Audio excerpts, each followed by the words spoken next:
Welcome to Soulful Jewish Living, Mindful Practices for Every Day, with me, Josh Feigelson.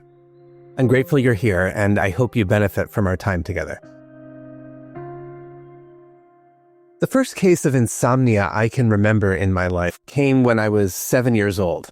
I had traveled with my family in Michigan to visit my bubby Lily in San Diego. Now, maybe it was just the 3-hour time difference, but whatever it was, I remember having trouble falling asleep. After lying there for a while, I remember coming out to find my mom and telling her in that little kid way, "Mom, I can't sleep." And to this day, I remember her advice to me. Try picturing yourself doing something you really love. My football team, the Detroit Lions, were actually good that year, kind of like this year, which I'm loving. So I decided to imagine myself as the quarterback. I played the game in my head for a while, and eventually I dozed off. It turns out that 7-year-old Josh was onto a problem a lot of us face now as adults: trouble falling asleep. A few years ago, a study from the Centers for Disease Control found that almost 15% of adults in the U.S. reported trouble falling asleep, and slightly higher for adults under age 45, and even higher for women. In a different study, the CDC reported that 10% of women and 7% of men took sleep medication in the last year. A little closer to home, the other day I checked on Google, and unsurprisingly, the top search term related to meditation, like by a mile, is sleep meditation. A lot of us are having trouble with sleep. If you've been listening to the podcast recently, you know we've been doing a mini-series on daily rituals. We started with waking up in the morning, and we've made our way through going to the bathroom, putting on clothing, eating, moving about, and doing our work.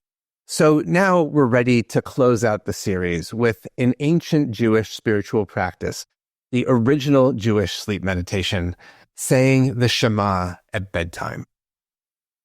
The idea of saying the Shema before we go to sleep is actually right there in the Shema itself.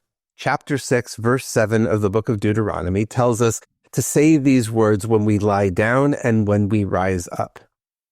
The ancient rabbis of the Talmud understood that saying the Shema at bedtime was a form of protection. And the ancient rabbis saw sleep as a kind of mini-death and waking up as a kind of mini-rebirth. So people in ancient times saw how important it was to express and experience a sense of faith in order to go to sleep.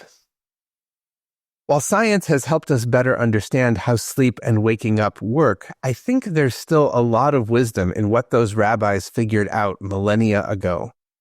Our bodies are more or less the same as they were then.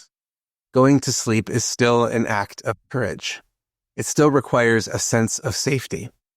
Our minds still race and worry.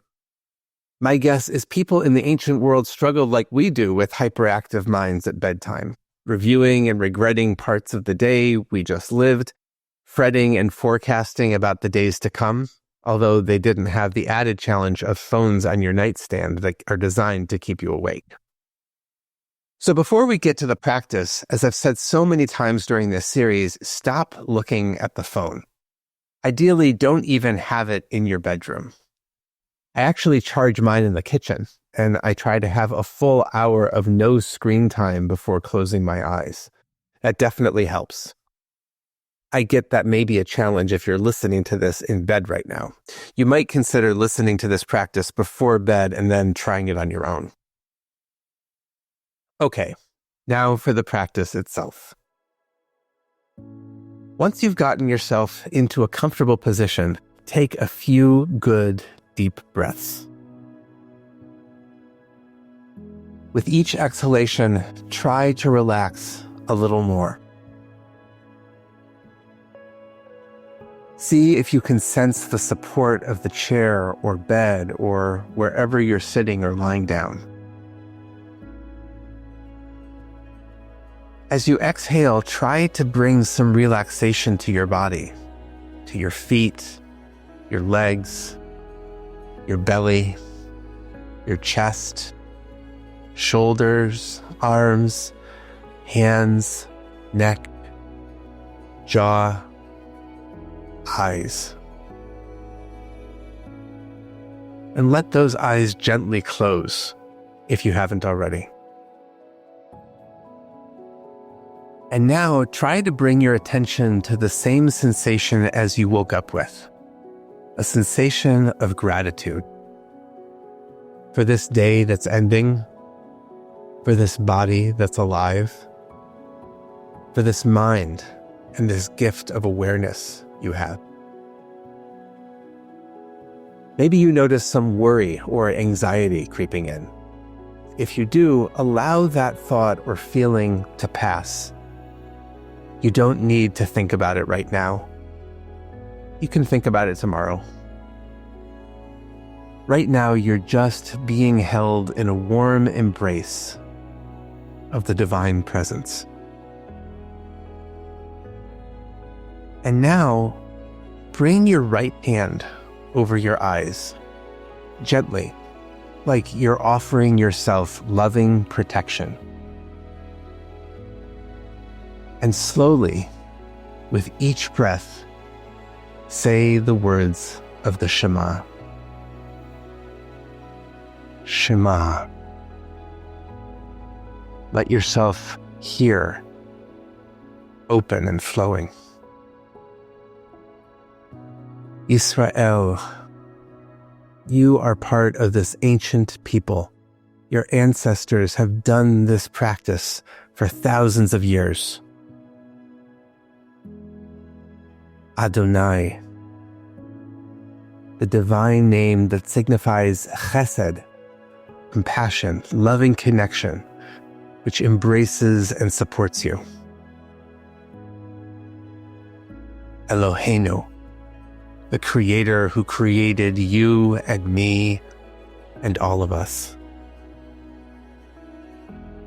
Adonai, that loving, animating life force of the universe continues to embrace and support you. Echad, you and I and all of us are part of a unity, a oneness that allows us to trust enough to relax, to rest, to go to sleep. You can repeat this practice more than once if you need to. I hope it's helpful to you. I hope you get some rest. And I hope that when you start your day tomorrow, you can pick up back where we started this mini-series. Grateful for the gift of another day, the gift of this incredible tradition we call Torah and Jewish life. Blessings for the journey. Know that I'm on it with you.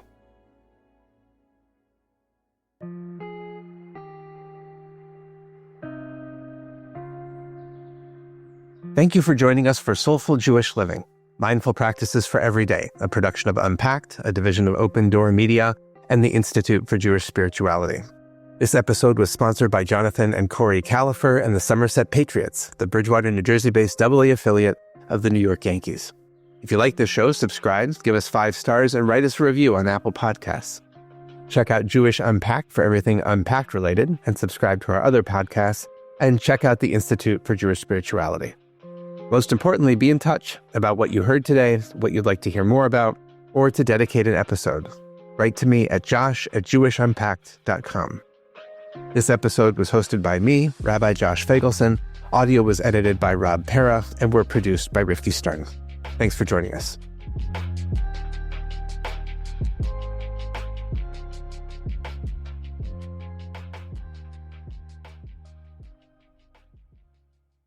Hey everybody, it's Elon Gold. Let's be honest, who doesn't need a good laugh right now? Oh, I know I do. Well, that's why I'm excited to invite you to my new podcast, Stars of David with Elon Gold. Join me and my co-host, the wonderful, the hilarious Eli Leonard, on Stars of David to dive into all the joys and, yes, quirks of Jewish life, together with some amazing, very special guests. Whether you need a laugh, a little kvetch, or some heartfelt conversations, Stars of David has you covered. Subscribe now to Stars of David wherever you get your podcasts and on YouTube at Unpacked Podcasts.